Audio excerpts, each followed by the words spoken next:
If you're anything like anybody else who's played No Man's Sky, which I can guarantee you are, then you've had problems with inventory size. It's just the nature of survival games to make everything more difficult for you. Although I think that, as games go, this is one of the easier ones.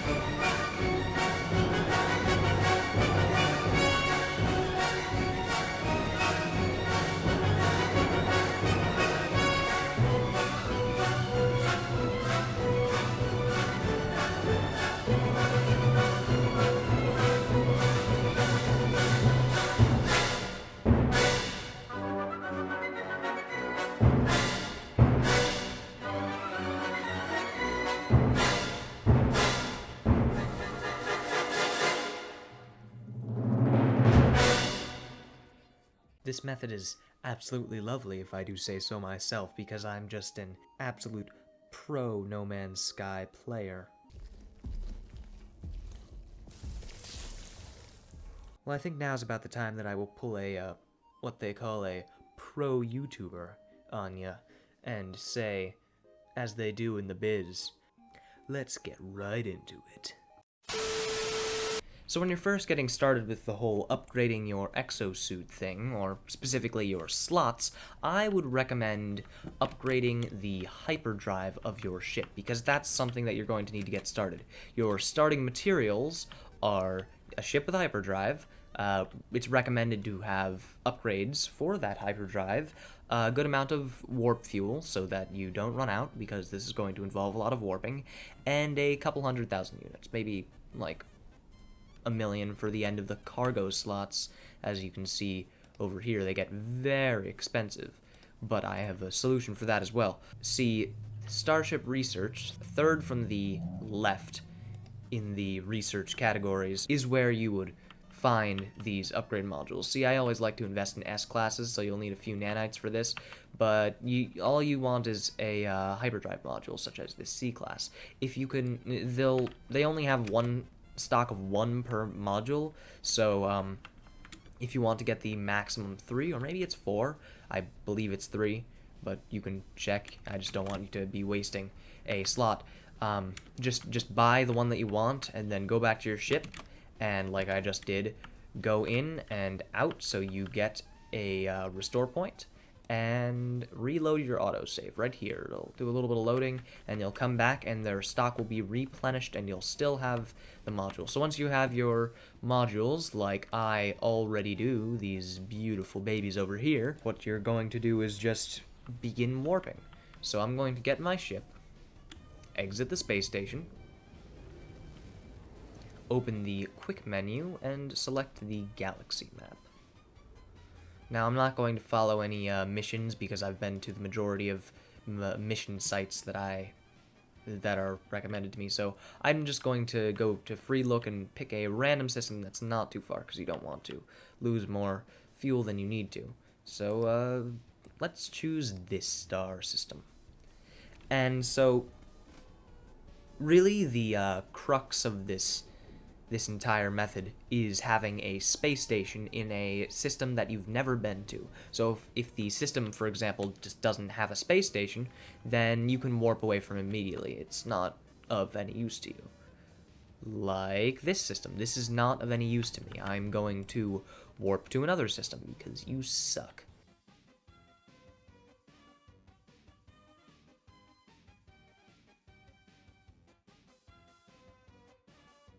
So as soon as you get out, it'll be on your right or on the left from the way you come in, and by the technology merchants is the exosuit upgrade place, all the way on the left, this little thing. Let me show you. So it'll be red if you've already been there and you've already taken it, but it'll be blue and this will pop up if you haven't taken it. So that's how I know. So I've already maxed out my general. With the general, it doesn't get that expensive. It maxes out at about, I think it starts at 5,000 units per extra slot, and maxes out at about 250,000.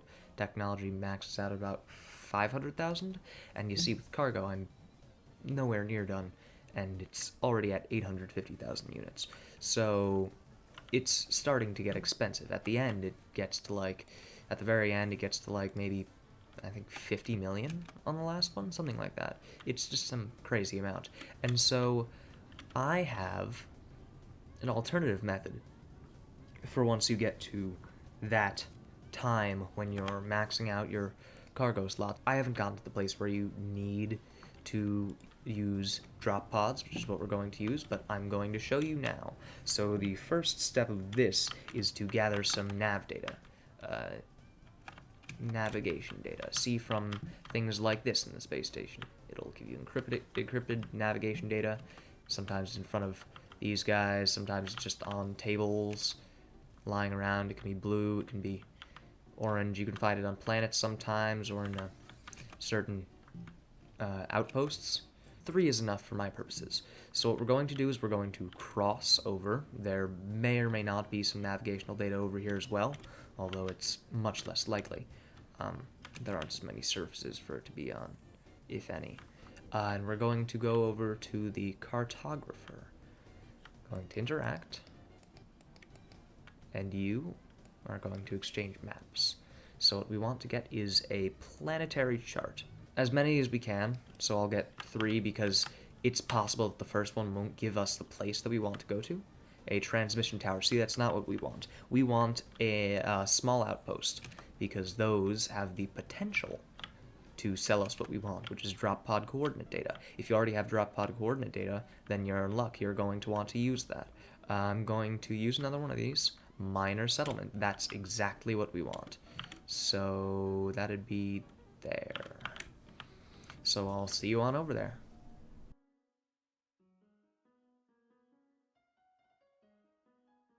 Alright, so we are now at the outpost, just in time for an incoming storm. And so, see these things right here? This thing, there will always be one of these at, like, one of these buildings, or just an outpost. Really, any building you find, there will be one of these. And so, if you're afraid, so this has the chance to sell us what we want. But if it doesn't, we'll want new navigation data, so we can buy new charts. And this will give us navigation data to buy those new charts. You can also search these places if you want. If you have an Atlas Pass, you can search these because they have the potential to give you antimatter housings as well as navigation data, among other things. And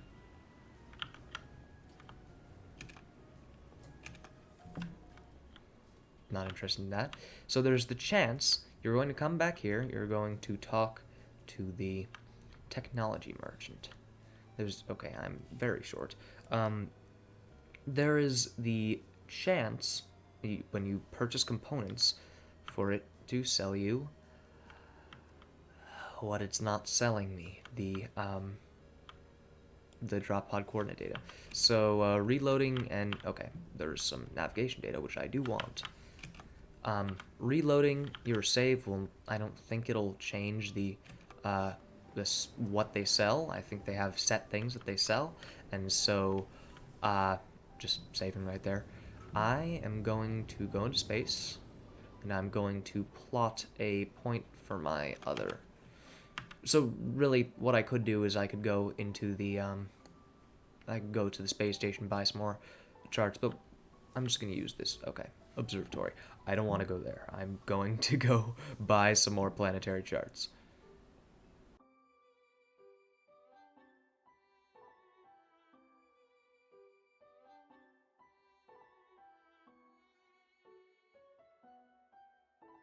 Okay, so with my newly acquired data that I may not need, if I want to check, I can't check what it is. I will now, oh my god, I'm not short this time. I am now going to purchase components and pray. Yes, drop pod coordinate data. See, that is what we want. And so you're going to want as many drop pod coordinate data as you have slots remaining. So for example, if I have 5 cargo slots remaining, then I'd want to buy as many as I have. buy as many as they have, go back, get in my starship so I can autosave, get in, get out, see it says restore point saved right there, and I'm going to reload my autosave, not my manual save. That's when you interact with one of those beacons, things like that, it gives you a manual save, so it's a different type of save. We're going to reload autosave.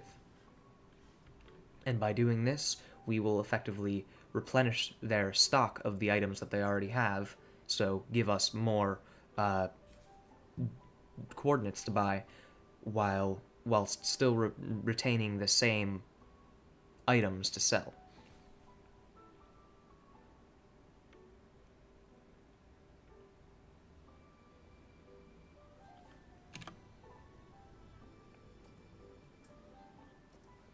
Okay, this is an Ami encampment, apparently.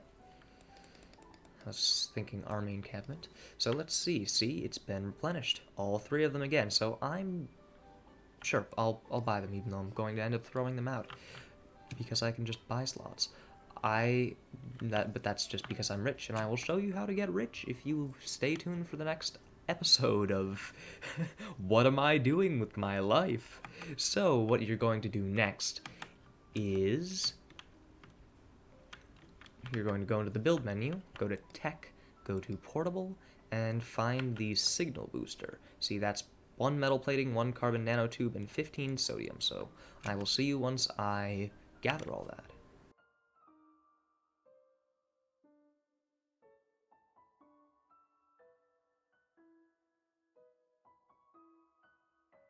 Alrighty-o.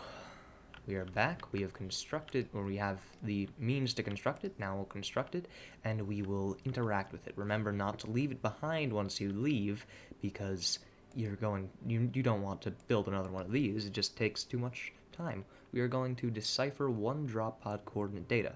That will consume 1 drop pod coordinate data. Searching for transmission signals. And now it gives me a drop pod. So for those of you who don't know, a drop pod is a pod that has dropped from the sky, to be specific. And if you repair all the electronics inside of it, which you will see shortly, it'll give you a free exosuit slot. And we're just gonna land next to it, of course. Ooh, oxygen next to it. No, stop, no, my... Please, land. Land. For goodness sake. Thank you. And see, at these little beacon things, although you don't need navigation data now, you might need it later, you know? So, save here. Get some navigational data. See, I've got more than I need, but I sell it usually, so, in my stupidity, so, just staying on the safe side. I'm getting oxygen. I should not be getting oxygen. I should be doing what I'm saying that I'm going to do in the video. Carbon. I need the carbon. Come on. Give it to me. Oh, so satisfying. And there's a creature. So, you'll see. If you haven't been there before, it's blue. If you've been there before, it's red. So you're going to need... oh, I probably should have mentioned this earlier. Oops. But you should stock up on materials for this. Like, you can multiply them by how much you will need. So here are the materials. Pause the video if you need to see this. 40 oxygen per drop pod, 40 oxygen, 45 sodium nitrate, which can be sodium, which is refined, ionized cobalt, which is refined cobalt. It's a 2-to-1 ratio, I think, for both of them, maybe more for sodium nitrate, I'm not sure, and antimatter, which is made out of some chromatic metal, I think 25, maybe 50, and condensed carbon. So I will do those, and I will make the antimatter. Yes. Oh wait, so a recipe for antimatter is 25 25 chromatic metal and 20 condensed carbon. That's not terrible. I have like thousands of each, so all good. And see, now install new suit slot. It won't charge me anything. I'll just get it for free. It won't cost me hundreds of millions. It'll only cost me hundreds of thousands, which I think is a big difference. So if for the strategy of getting them on multiple drop pods in the same planet, I believe, I mean, you can alternatively just switch planets or go out of the atmosphere, go back in a different place or something, but I think the strategy, the wiki page said it was like fly in one direction for 1.5 to 3 minutes, then land and do the signal boosting thing again, so I'm going to try that to see if it works. Otherwise, I'm just going to say switch planets. I'm going insane just trying to do this without timing it.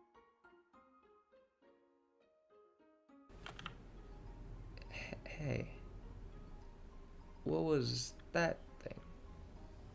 That's just a plant. I thought it was like a drop pod or something. It's not a drop pod. I can tell you that right now. Not a drop pod.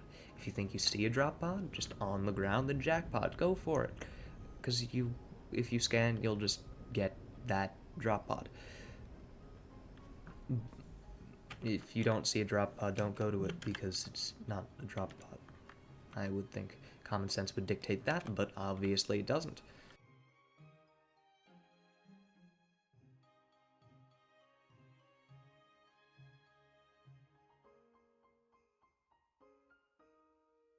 Alright, and you see, it is a different drop pod. So if when in doubt, just time like 2 minutes, and just fly straight and do something else. It's not going to take that long. You can do it. It's not that difficult. It's very difficult for me, but I'm a special case. And yeah, this method works. Very, very good. Works very good. Happy. Thanks, past me, for the incredibly eloquent ending to the guide section of our video. I hope you enjoyed watching the video as much as I enjoyed making it, which I did. Although I probably lost you half a minute in, and nobody watched till the end. Well, at least I've still got you with me, huh, Polo Buddy? Oh shit, really? So if you're fake, what next? The hidden cameras that follow me around, and the intent audience watching my every move outside of the fake sky bubble that encompasses my town? Ah, shit.